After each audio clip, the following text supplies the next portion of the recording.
Hi, I'm Kyle Mortensen, and I'm going to explain in a step-by-step process how to port the inlet of an M62 supercharger.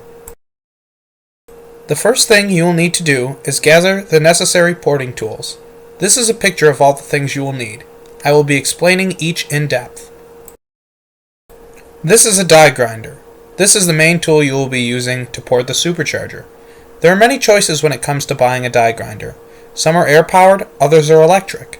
I recommend using an air-powered die grinder, but if you do not have access to an air compressor, my next recommendation would be to get an electric die grinder that has a variable speed.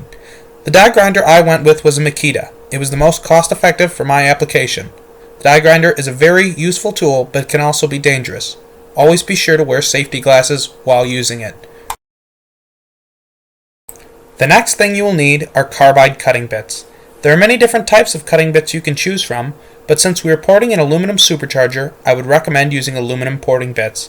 The teeth are spread further apart, which prevents them from being filled with aluminum and losing their effectiveness. I recommend going with these shapes when porting the inlet. The cylindrical shaped bit allows you to take out a lot of material very evenly, and the conical shaped bit allows you to be very precise when shaping the inlet. The next thing you will need is muriatic acid. This is a very dangerous chemical. It is used to clean the aluminum out of the cutting bits. It is extremely corrosive when it comes into contact with aluminum, so be very careful when using it, and keep it away from anything aluminum that you don't want corroded. When using it, it releases a lot of fumes, so I suggest doing this in a well-ventilated room. You will also need stone bits. The stone bits are used for shaping and smoothing out any of the rough areas left by the carbide bits. You will want to buy a set of stone bits that has a variety of shapes. I used a few different shapes when porting my inlet. The last thing you will need are cartridge rolls and arbors. These are used for smoothing out any of the rough areas in the casting, and also for blending different high and low spots left from porting. These come in a variety of grits, shapes, and sizes. I went with a 3-inch arbor and 2 different grit sanding cartridges, 180 and 300 grit. I used the 300 grit to get the surface finish I wanted. Now that you have gathered all the tools you will need, here's what you will be porting. This is a CBM adapter plate, used for adapting different throttle bodies to the supercharger. When porting the inlet, you are going to want to port the adapter plate also. To get the best flow, you will want to match the adapter plate to the inlet on the supercharger and smooth them together. This smoothing will give you better flow through the adapter plate into the supercharger. This is the supercharger inlet. You will notice that there is a small relief all the way around the inlet. This is used for the throttle body gasket. You will also notice that the inlet is not perfectly aligned with the gasket ring. When porting the inlet, you are going to want to remove material in order to make this the same depth all the way around the inlet. Doing this will greatly increase the amount of air that can pass through the inlet. This is what the cutting bit will begin to look like after a few seconds of porting the inlet. The teeth have become filled with chunks of aluminum. This will greatly decrease the cutting power of the bit and may cause it to cut unevenly. When this happens, you will want to stop porting and dip the bit into a small cup of muriatic acid. When dipping the bit into the muriatic acid, you will need to be very careful not to splash the acid anywhere.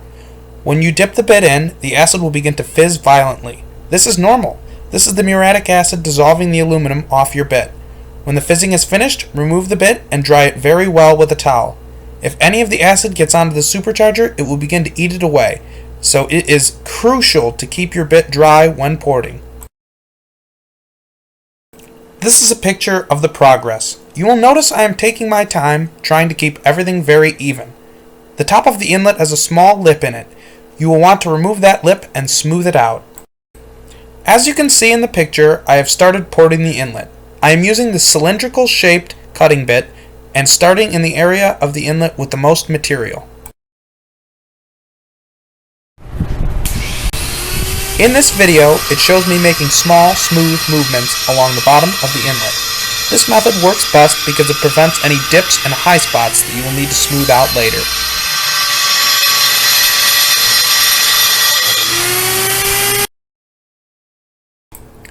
After you have finished shaping your inlet, You will now need to attach the adapter plate to the inlet. You will want to work in the same way you did porting the inlet, except this time you will be cutting the adapter plate to the shape of the inlet. After you have finished matching the adapter plate to the inlet, you will now need to smooth out any high spots with the stone bits.